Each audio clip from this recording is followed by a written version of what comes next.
Hello everyone, welcome back to my channel. If you're new here, my name is Allie, or Wavy Curly Allie. I'm a healthy hair enthusiast just here sharing my tips and tricks on how to help you love your hair as it is naturally. And today we are doing another tips and tricks only video. You guys tend to love these. I love curly hacks. Give them all to me. I'll take all that I can get. And I love putting them together and packaging them up into a nice clean video for you guys to follow. So no long intro today. Let's just jump right into it and go over my favorite tips and tricks, episode number 2. Tip number 1, using the bowl method to improve clumps and maximize usage of product. Now I believe that this method was coined by Power Dami, or Dominique if you follow her on Instagram. She once upon a time showed us this incredible method of just keeping a little bowl or container in the shower with you, and then as you're applying product into your hair, you continually squish it over this bowl and then dip your hair back into the bowl. So you're really maximizing the amount of product and getting moisture into your hair without needing to reach for more product. So you're squeezing your hair and squishing it, that product's coming out with the water. So this is a really nice way to continually use that product over and over again into your hair during that wash and style day, and get some really popping curls. This gives some insane clumps, so if you struggle with getting curl clumps, give this method a shot. It's very easy. Just keep a little bowl in your shower while you're washing your hair. Tip number 2, wash now, style later. This one was coined by Curly Fit Mom, or Danielle, over on Instagram. This is exactly what it sounds like. You wash the night before, and then you style later. So instead of having a really long wash day of washing your hair, getting out, putting all your stylers in, you wash it and you style it later. Now, how do you do that? So wash your hair, make sure it's dry. If you're doing this at nighttime, make sure your hair is 100% dry before you go to bed. Any amount of moisture, the heat between your hair, your head, your pillow is a breeding ground for bacteria. So make sure your hair is 100% dry before you go to bed. But then when you're ready to style it, you just wet your hair and apply your stylers and style as normal. This is nice if you have just enough time to wash your hair before bedtime, but you don't want to deal with styling. Maybe you're feeling a little bit lazy. That's totally fine. Wash now, style later. Tip number 3, don't know much about reading ingredients? That's okay, you don't have to. Using websites like IsItCG and curlsbot.com are lifesavers. Now, are they foolproof? No. They certainly don't have a full range of every single thing that's out there in the market, but you can simply copy and paste ingredients from a website into their website, and each website will tell you if the ingredients are humectants, what is a protein, if there's drying alcohols, if something is or is not CG approved. That was really the foundation of the website, but it breaks down ingredients for you. So if you look to me to answer questions for ingredients, I always respond with one of these 2 websites, IsItCG.com or curlsbot.com. There are also apps out there that will scan codes for you if you're out shopping. But these are 2 websites that are very easy to use from home. Copy and paste, and there you go. There's your answer. So do you need to be an ingredient reading guru? I don't think so. Number 4, for better hold and definition in your hair, leave your hair in the cast as long as possible. I've done this before where I've washed the night before, and I actually love doing this, and then sleeping in the cast. That's 100% dry because, again, we don't want wet hair when going to bed, or even damp hair when going to bed. It is a breeding ground for bacteria, so make sure it's 100% dry, and then resist all urge to break that cast, sleep in it, and then in the next day scrunch it out. Now you can also do this during the day. Let's say you're at home and you're washing your hair, and you styled it, you've got it in the cast, and instead of breaking it right away, hang on to it for as long as you can. This is great for a date night if you style during the day and you can let it sit in the cast. Scrunch it out before you're getting ready to leave, and it should give you better hold and shininess and definition and all of its juicy glory. Tip number 5, breaking your cast in front of the diffuser or in the diffuser. Now there's 2 reasons that you should do this or could do this. So for me, I like to just turn on my diffuser, have it set down on a counter in front of me, and I scrunch my cast out in front of it. I like to do this just to make 100% sure that my hair is dry as I'm scrunching the cast. So if you're somebody who always seems to start breaking that cast and realize that it's still wet, this is a great option for you, because as you're scrunching and that air is blowing into your hair, if you feel a wet spot, you can just stop, let your hair sit in front of the diffuser in that spot or in those different areas, and let it finish drying. Other people like to do this where they're putting the diffuser into their hair while it's in the cast and scrunching at the same time to break their cast with the air to help give them more volume. I have tried this before. I can't say that I love the results for me, but it did give me some insane volumes. It's certainly worth a try, as it can work differently for everyone.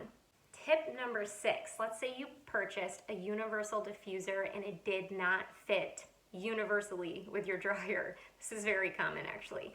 So get yourself a SnozzlePro. So this little rubber guy is perfect for stretching open and attaching to your dryer and then attaching to your diffuser, so it forces them together. So if it just doesn't fit, I have a dryer that does have some grooves on it. It's a Revlon dryer, and I've tried to put my black orchid on it, which is just a solid plastic piece. It does not fit because of the bumps that are on the end of the dryer. So this will help get your diffuser attachment, universal or not, to fit to your dryer.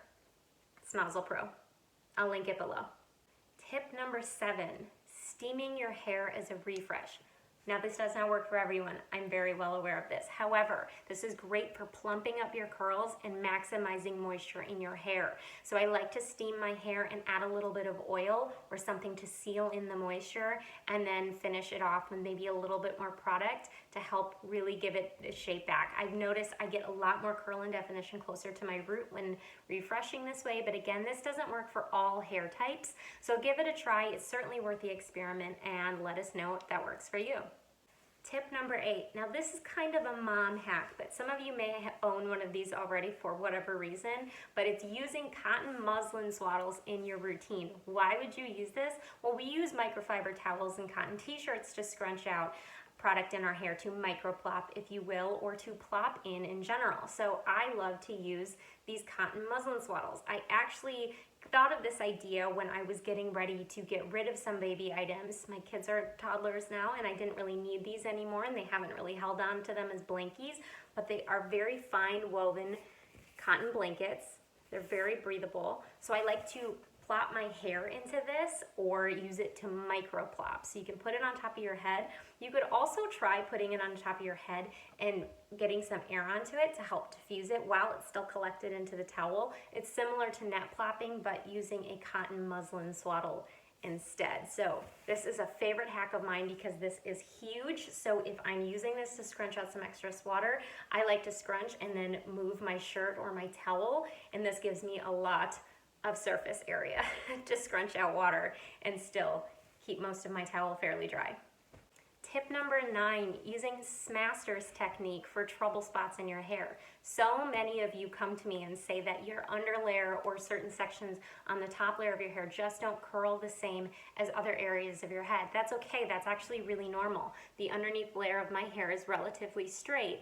Now, I've combated that with using some special techniques with my hairstylist in the way that he cuts my hair underneath to help lift it and take some of the weight out. But that's not so easy for all of us to find someone that can do that, and I can't even explain to you how he does it. So another option is to try Smasters Technique. So what you do is dry your hair to about 50%, and then you find that trouble spot and you get your hands wet with a little bit of product, praying hands, and scrunch it in. So you're giving the extra bit of insurance and encouraging that chunk of hair or those sections of hair to spring back up and come back to life, to be a little bit more uniform with the rest of your hair. There is a full tutorial somewhere here on YouTube. You can just give it a quick search on Smasters Technique. I will also try to find it and link it below, and you can watch exactly how to do that, but that is a really nice way to target some of those trouble spots in your hair without having to find a master stylist to cut it a special way.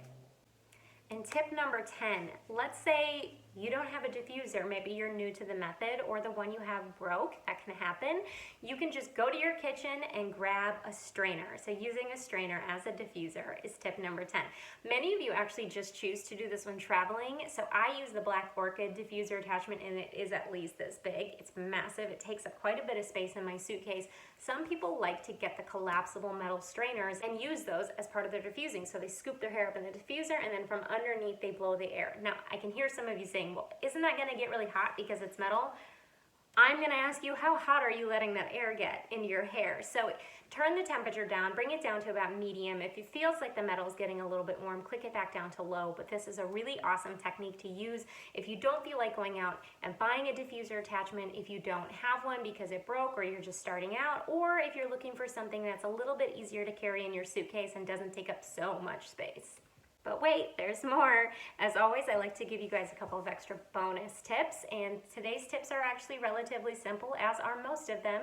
But let's start out with bonus tip number 1. That is dealing with frizz that is likely from hot water. So if you have troublesome frizz and you can't seem to figure out what's making it stay, try lowering the temperature of the water that you're using in your hair. This seems like such an obvious thing to say, but really try it. And not only that, look at the way that you're scrubbing your hair. Are you going like this, or are you going back and forth?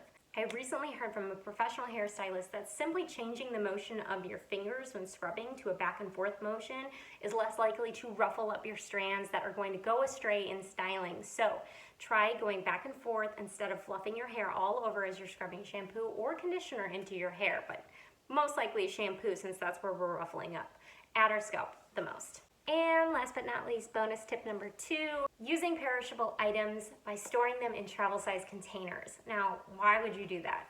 So many of us have perishable products. For myself, I use the Ecoslay Orange Marmalade Flaxseed Gel and the Ecoslay Rice Pudding Leave-In Conditioner.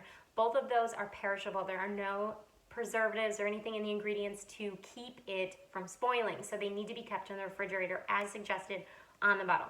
Now, am I the best about it? No.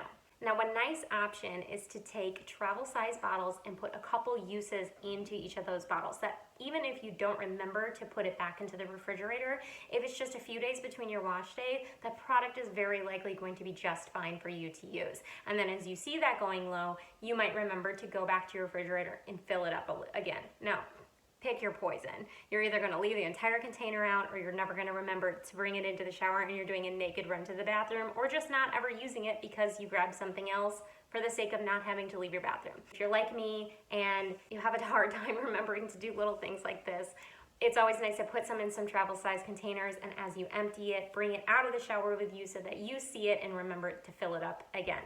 All right, you guys, I hope that's been helpful. As always, if you can, please like and subscribe. Drop any questions or comments below. And if you have any hair hacks, I would love to try them. We would all love to see them. Anything to make this healthier hair journey this much easier is well appreciated by all of us. All right, let me know what y'all would like to see next, and I'll continue bringing you all the videos that you love the most. Have a great day. Thanks, guys.